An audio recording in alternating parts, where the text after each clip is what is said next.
Hello students, मैं हूं श्वेता। स्वागत करती हूं आप सभी का मेरे इस यूट्यूब चैनल लखनऊ लर्निंग में। लिसनर्स, आज की इस वीडियो में हम बिजनेस लॉ के एक इम्पॉर्टेंट टॉपिक के बारे में पढ़ने जा रहे हैं, जो आई होप आप सभी के लिए हेल्पफुल हो। सो लिसनर्स, बिजनेस लॉ में आपका एक टॉपिक है इंडियन कॉन्ट्रैक्ट एक्ट 1872, यानी कि द इंडियन कॉन्ट्रैक्ट एक्ट 1872। जो आपका कॉन्ट्रैक्ट है उसके बारे में आज हम पढ़ेंगे कि ये क्या है, एक्चुअली में इस कॉन्ट्रैक्ट में क्या कहा गया है। आइए स्टार्ट करते हैं। लिसनर्स, अगर वीडियो अच्छा लगे तो लाइक शेयर एंड सब्सक्राइब करना ना भूलिएगा। जैसा कि लिसनर्स आप स्क्रीन पर देख रहे हैं, आज मैं इसके बारे में बात करने वाली हूँ। तो इंडियन कॉन्ट्रैक्ट एक्ट के बारे में पहले जान लेते हैं। लिसनर्स, ये एक स्टेच्यू है जो गवर्नमेंट क्या करती है, लॉ मतलब कह सकते हैं कि एक लॉ ऑफ कॉन्ट्रैक्ट है हमारे इंडिया में।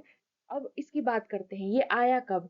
वैसे तो मैंने ये सारी चीजें एक थियरी के फॉर्म में लिख रखी है, लेकिन फिलहाल मैं आपको एक शॉर्ट कह सकते हैं कि शॉर्ट समरी टाइप का बताऊंगी, जिसमें आपको इंडियन कॉन्ट्रैक्ट के बारे में सारी चीजें पता चल जाएंगी। जैसे कि ये कब आया, यानी कि कब फोर्स में आया। लिसनर्स, ये आया था 1 सितंबर 1872 को ये फोर्स में आया था, और ये पूरे के पूरे इंडिया में लागू है, यानी कि होल ऑफ इंडिया ये एप्लीकेबल है ये कॉन्ट्रैक्ट। और इस एक्ट में, यानी कि ये जो कॉन्ट्रैक्ट एक्ट है, इसमें क्या बताया गया है, ये कॉन्स्टिट्यूट क्या करता है, वैलिड कॉन्ट्रैक्ट को बताता है, जिसमें कॉन्ट्रैक्ट के जितने भी एसेंशियल्स चाहिए कॉन्ट्रैक्ट बनने के लिए, वो सारी की सारी चीजें आती हैं इसमें। राइट एंड ऑब्लिगेशन पार्टीज की इन्वॉल्व हैं, रेमेडीज भी प्रोवाइड की जाती है अगर कोई ब्रीच ऑफ कॉन्ट्रैक्ट होता है, यानी कि कोई कॉन्ट्रैक्ट तोड़ देता है तो उसके लिए क्या रेमेडीज हैं, ये सारी की सारी चीजें इसमें बताई गई हैं। लिसनर्स, इसमें जैसे कि बहुत सारे कॉन्ट्रैक्ट लॉ के एस्पेक्ट्स को कवर किया गया है, पहलुओं को कवर किया गया है, जैसे कि ऑफर एंड एक्सेप्टेंस हो गया, कंसिडरेशन हो गया, कैपेसिटी टू कॉन्ट्रैक्ट हो गया, free consent, void and voidable contract. अब ये सारी चीजें होती क्या है, तो आगे हम इसके बारे में डिटेल में डिस्कस करेंगे। जब ये एसेंशियल एलिमेंट्स में आपको पढ़ाऊंगी तो उसमें मैं इसके बारे में बता दूंगी कि ऑफर क्या है, एक्सेप्टेंस क्या है। फिर भी थोड़ा सा जान लेते हैं कि एक्चुअली में ये होता क्या है। देखिए लिसनर्स, ये तो फिलहाल मैंने कुछ हिंदी में दिया है, कुछ मतलब यही जो आपके इंग्लिश में नोट्स है, वही इसकी सेम के सेम आपके हिंदी में भी है। अब आइए समझ लेते हैं इसके बारे में कि क्या होता है। जैसे कि लिसनर्स, हम बात करते हैं यहाँ पर कॉन्ट्रैक्ट एक्ट के बारे में। तो कॉन्ट्रैक्ट का मतलब क्या होता है। लिसनर्स, कॉन्ट्रैक्ट का मतलब है कि एग्रीमेंट जो कि लीगली इन्फोर्सेबल है। अब इसका क्या मतलब है, अब स्टार्टिंग से समझते हैं। मान लीजिए यहाँ एक पार्टी दूसरे पार्टी को कुछ ऑफर देती है। ऑफर, उसका प्रपोजल भी कह सकते हैं, तो ऑफर देती है तो दूसरा क्या करता है, उसको एक्सेप्ट कर लेता है। तो जैसे ही वो एक्सेप्ट करता है इस चीज को, यानी कि जो भी ए पर्सन है, मान लीजिए बी पर्सन को कोई ऑफर दे रहा है और बी इसको क्या कर ले है, एक्सेप्ट कर ले रहा है। तो एक्सेप्ट कर ले रहा है तो क्या बन जाएगा, ये प्रॉमिस बन जाएगा। और जब दोनों की प्रॉमिस एक दूसरे के लिए होगी, तो क्या होगा, यहाँ पर कंसिडरेशन आ जाएगा। यानी कि हम जानते हैं कंसिडरेशन में किस चीज की बात होती है, कि गिव एंड टेक। मतलब कि वहां पर अगर सामने वाले से क्या हो रहा है कि एक कंसिडरेशन तैयार हो जा रहा है, तो जब ऐसा होगा तो एक एग्रीमेंट तैयार हो जाएगा। और जब एग्रीमेंट कानून की नजर में इन्फोर्सेबल हो जाता है, तो उसी को हम फाइनली क्या कह देते हैं, कॉन्ट्रैक्ट कह देते हैं। यानी कि वो कॉन्ट्रैक्ट बन जाता है। जैसे नॉर्मल सी बात है कि पहले हमें कोई ऑफर दे रहा है और जैसे ही हम उसके ऑफर को एक्सेप्ट कर लेते हैं, तो प्रॉमिस बन जाता है। और प्रॉमिस में जैसे ही कंसिडरेशन हो जाता है, मतलब दोनों पक्ष का फायदा होना चाहिए उसमें, ऐसा कंसिडरेशन। ये नहीं कि आप किसी को धमकी देकर काम करवा रहे हैं, वैसा नहीं होता है इसमें। तो वो एग्रीमेंट बन जाएगा। और जैसे ही एग्रीमेंट में हम ऐड कर देंगे क्या चीज, इन्फोर्सेबल बाय लॉ, तो ये कॉन्ट्रैक्ट बन जाता है। लिसनर्स, हम कह सकते हैं कि जो कॉन्ट्रैक्ट होता है एक तरीके का रिटन डॉक्यूमेंट होता है, जहां पर दो पार्टी आपस में क्या होते हैं, सहमत होते हैं कि वो बिजनेस करेंगे। लिसनर्स, अब एक इंडियन कॉन्ट्रैक्ट एक्ट के बारे में इंपॉर्टेंट चीज ये है कि इंडियन कॉन्ट्रैक्ट एक्ट 1872 बिजनेस और मर्केंटाइल लॉ का पार्ट है। तो इसमें क्या है कि कमर इसमें बताया गया है कि कमर्शियल ट्रांजेक्शन और बिजनेस को हम कैसे स्टार्ट कर सकते हैं, ये सारी की सारी चीजें इसमें बताई गई हैं। तो इसमें मैंने आपको बता दिया कि देखिए, जैसे कि इसमें हमारे नोट्स में भी है कि ये मैंने बताया, breach of contract, it covers various aspects of contract law. ये कॉन्ट्रैक्ट के लॉ को, ये बहुत सारे एस्पेक्ट्स को कवर करता है। जैसे ऑफर एंड एक्सेप्टेंस, इसकी बात हमने कर ली, कंसिडरेशन की बात कर ली, कैपेसिटी टू कॉन्ट्रैक्ट, मतलब क्या वो पर्सन कॉन्ट्रैक्ट करने के लायक है या नहीं, यानी जैसे माइनर को नहीं बोला जाता है कि नहीं कर सकते, इन्फ्लुएंस में नहीं करा सकते, जैसे फ्री कंसेंट होना चाहिए, है ना। वॉइड एंड वॉइडेबल कॉन्ट्रैक्ट के बारे में बात होती है इसमें। Performance and discharge of contract, void contract क्या होता है, शून्य अनुबंध। वॉइडेबल कॉन्ट्रैक्ट क्या होता है, अगर कॉन्ट्रैक्ट डिस्चार्ज कर देते हैं, समाप्त कर देते हैं, तब क्या होता है। तो ये सारी की सारी चीजें हम इंडियन कॉन्ट्रैक्ट एक्ट के बारे में पढ़ते हैं। तो लिसनर्स, यही चीज इसमें सेम सेम हिंदी में भी देख रखी है, देख सकते हैं। इंडियन कॉन्ट्रैक्ट एक्ट 1872 भारत में अनुबंधों का कानून नियंत्रण करने वाले एक विधेयक है। यह ब्रिटिश शासन के दौरान लागू किया गया था और यह भारत में पक्षों के बीच अनुबंधों और समझौता को विनियमित करने वाला एक मुख्य विधान है। इसमें विधेयक में एक वैध अनुबंध क्या होता है, अनुबंध के गठन के लिए महत्वपूर्ण तत्व क्या है, ये सारी चीजें जो भी मैंने आपको बताई, ये सारी की सारी चीजें इसमें दी हुई हैं। तो लिसनर्स, आई होप आपको इसकी मीनिंग क्लियर हो गई होगी। एक्चुअली एक चीज मैं और आपको बता दूं कि जो इंडियन कॉन्ट्रैक्ट है इसमें क्या है कि कुछ जो इंपॉर्टेंट डेफिनेशंस है जो सेक्शंस के तहत आती हैं। अच्छा, ये चीज मैंने आपको बताई कि 1 सितंबर 1872 को ये लागू हुआ था, लेकिन 1861 में लिसनर्स इसमें एक्चुअली हुआ क्या था कि third law commission of British India में एक सर जॉन रेमली नाम के व्यक्ति थे जिन्होंने कॉन्ट्रैक्ट लॉ का ड्राफ्ट पहली बार पेश किया था। तो आई होप आपको ये इन्फॉर्मेशन समझ में आ गई होगी। अब बात करते हैं लिसनर्स, इसमें जैसे कॉन्ट्रैक्ट की बात होती है तो कॉन्ट्रैक्ट पहले किस सेक्शन के तहत आता है, तो हमें पता होना चाहिए कि कॉन्ट्रैक्ट जो होता है वो सेक्शन 2 अंडर सेक्शन एच के तहत इसकी बात होती है। और जैसे मैंने ऑफर के बारे में बताया तो सेक्शन 2 अंडर सेक्शन 1 में उसकी बात होती है। और जो आपका एक्सेप्टेंस हो गया या एग्रीमेंट हो गया, जो एग्रीमेंट बात करते हैं वो सेक्शन 2 अंडर सेक्शन ई के तहत आता है। तो कुछ इंपॉर्टेंट चीजें थी, आई होप आपको वीडियो समझ में आ रही होगी लिसनर्स। नेक्स्ट बात कर लेते हैं, ये तो खैर बेसिक सा इंफॉर्मेशन था। नेक्स्ट है आपका essential elements of the Indian contract act, यानी कि कौन कौन से एसेंशियल एलिमेंट्स हैं एक इंडियन कॉन्ट्रैक्ट एक्ट के, वैलिड कॉन्ट्रैक्ट के। तो बात करते हैं, इसमें सबसे पहला आता है लिसनर्स ऑफर एंड एक्सेप्टेंस। सबसे पहले listeners essential elements of valid contract या इंडियन कॉन्ट्रैक्ट एक्ट, ये सबसे पहले बताया गया कि सेक्शन में सेक्शन 10 में ये बात बताई गई है। अब बात कर लेते हैं, इसमें काफी सारी चीजें हैं। जैसे इसमें मैंने तो वैसे दे रखा है, काफी सारे आपके नोट्स के लिए पर्याप्त है, लेकिन मैं आपको वन बाय वन सारी चीजें इसमें बताते जाऊंगी। आप चाहे तो कॉपी पेन में आप नोट लेकर के नोट भी कर सकते हैं। तो सबसे पहला है लिसनर्स हमारा ऑफर एंड एक्सेप्टेंस, यानी कि जो हमारा कह सकते हैं ऑफर है वो क्या कैसा होना चाहिए, लॉफुल होना चाहिए, है ना। और एक्सेप्टेंस भी लॉफुल होना चाहिए अगर अगर आपको एग्रीमेंट करना है तो। इसमें क्या बताया गया है कि there must be a clear offer made by one party and acceptance of that offer by the other party. Both parties must agree on the same terms without any ambiguity. मतलब बोला गया है कि क्लियर ऑफर होना चाहिए एक party के द्वारा और दूसरे पार्टी के द्वारा उसको एक्सेप्ट भी करना चाहिए, और उसी सेम वे में दोनों पार्टी उस सेम टर्म पे एग्री करती हो, बिना किसी शर्त के, बिना किसी शर्त कह रही अस्पष्टता के। तो ये सारी चीजें मतलब उनकी शर्तों पर सहमत होना चाहिए। ये नहीं कि आप किसी से धमकी दे करके या फिर इन्फ्लुएंस में ऐसे काम ऐसे आप ऑफर को एक्सेप्ट नहीं करवा सकते। जैसे कि आप कह रहे हैं कि आप तुम्हें हमारी बाइक खरीदनी ही पड़ेगी, नहीं तो मैं ऐसा कर दूंगा वैसे कर दूंगा।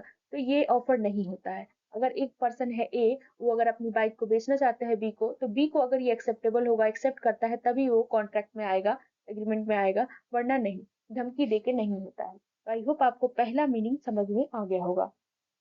तो लिसनर्स नेक्स्ट की बात करें, लॉफुल कंसिडरेशन। लॉफुल कंसिडरेशन में क्या होता है कि हमारा कंसिडरेशन वो लॉफुल होना चाहिए, ऑब्जेक्ट लॉफुल होना चाहिए। बोला गया है consideration refers to something of value exchange between the parties such as money, goods और services. For a contract to be valid there must be lawful consideration, meaning both parties must have giving something of value to each other. यानी consideration का मतलब होता है दोनों पक्षों के बीच विनिमय किया गया हो कुछ, जैसे पैसा, माल या सेवाएं। एक अनुबंध को मान्य बनाने के लिए कानूनी विचार होना चाहिए। मतलब ये है कि कंसिडरेशन का मतलब होता है लिसनर्स कि जो भी हमारी दोनों पार्टीज हैं उनके बीच में जो एक्सचेंज हुआ हो, जैसे कि अगर मनी का हुआ है, गुड्स एंड सर्विसेज का हुआ है, तभी वो कॉन्ट्रैक्ट कहलाता है। जैसे कि हम सब जानते हैं कि कहा जाता है, कुछ एक्सेप्शंस भी है लिसनर्स कंसिडरेशन के। आगे में अगर आपको कंसिडरेशन से रिलेटेड जब वीडियो पढ़ाऊंगी तो उसमें बताऊंगी कि जहाँ पर कोई कंसिडरेशन नहीं वहां पे कोई कॉन्ट्रैक्ट नहीं। लेकिन कुछ एक्सेप्शंस भी होते हैं, तो कंसिडरेशन होना जरूरी है। सो कॉन्ट्रैक्ट अगर वैलिड चाहते हैं कि आपका कॉन्ट्रैक्ट वैलिड रहे, वैध अनुबंध हो, तो क्या करेंगे आप, लॉफुल कंसिडरेशन करेंगे। मतलब दोनों के दोनों पार्टी एक दूसरे को कुछ ना कुछ मूल्यवान चीजें दे रही होंगी या फिर दोनों इस बात पे सहमत होंगी। नेक्स्ट की बात करें, क्वेश्चन नंबर थर्ड है intention to create legal relation. Intention to create legal relation में क्या होता है कि इंटेंशन होना चाहिए कि हम एक लीगली चीज करने जा रहे हैं, इलीगल काम हम इसमें नहीं करना चाहिए। यानी कि पार्टीज जो एग्रीमेंट करें वो लीगली हो, मतलब लीगल हो, तो उस चीज की बात इसमें होती है।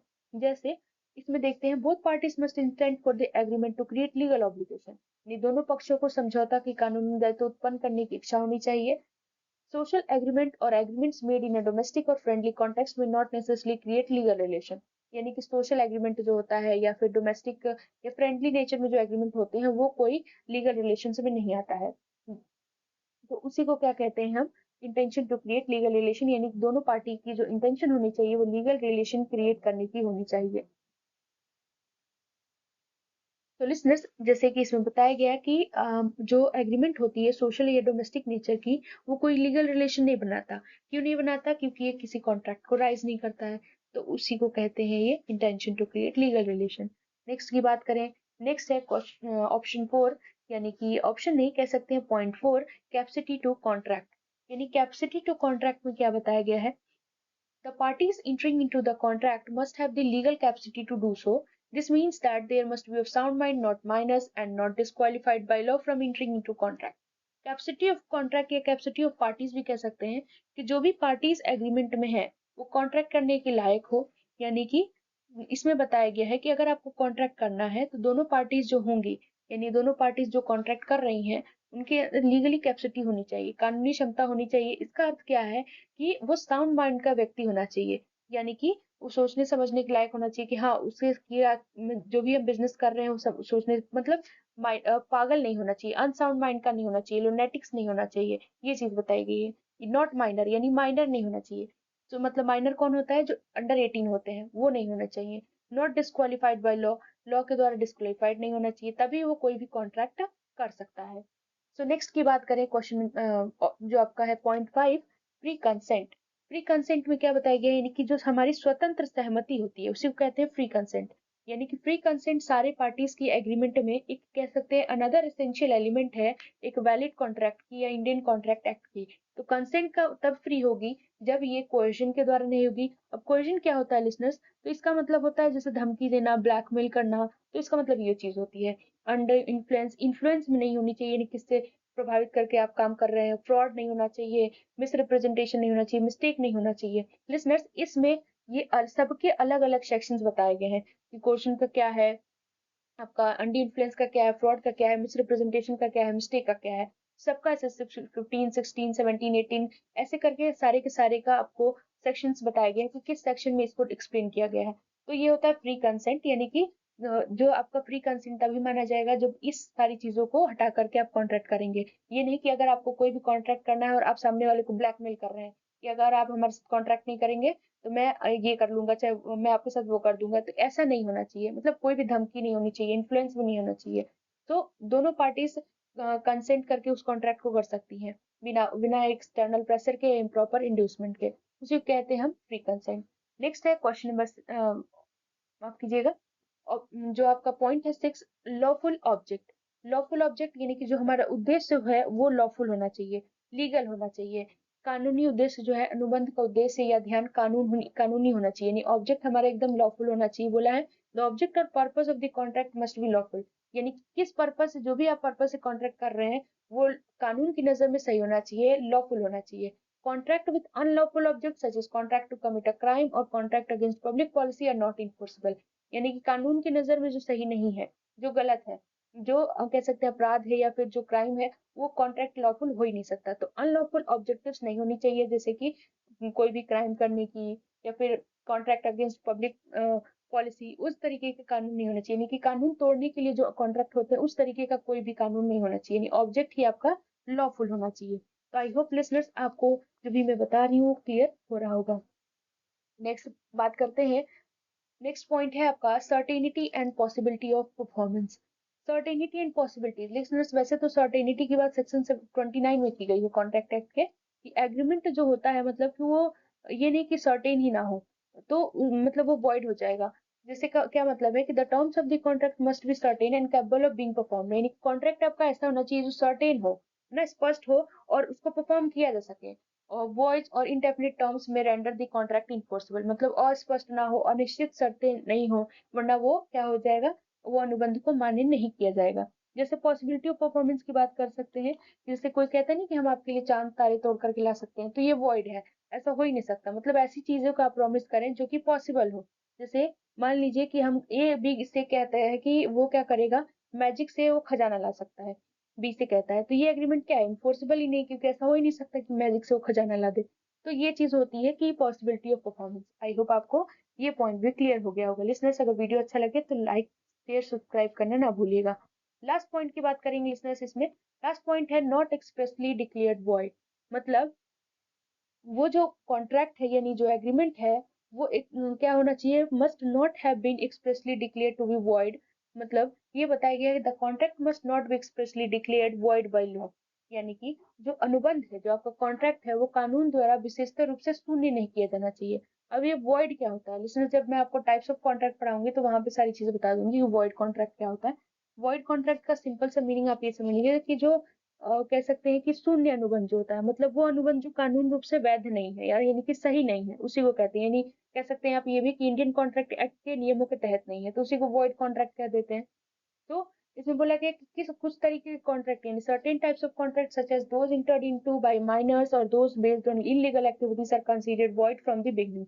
यानी कि ऐसे तरीके के कॉन्ट्रैक्ट जो कि माइनर के द्वारा किए गए हैं, जो अंडर 18 होते हैं, 18 साल से कम होते हैं, या फिर जो इलीगल एक्टिविटीज के बेस पर किए गए हैं, तो ये सब के सब नल एंड वॉइड होते हैं। तो आई होप आपको लिसनर्स जितनी भी चीजें बताई वो क्लियर हो गई होंगी। बहुत सारे काफी पॉइंट्स है। आई होप अब मेरा ये वीडियो आपको अच्छा लगा हो। अगर अच्छा लगा हो listeners, like share and subscribe करना ना भूलिएगा। Thank you.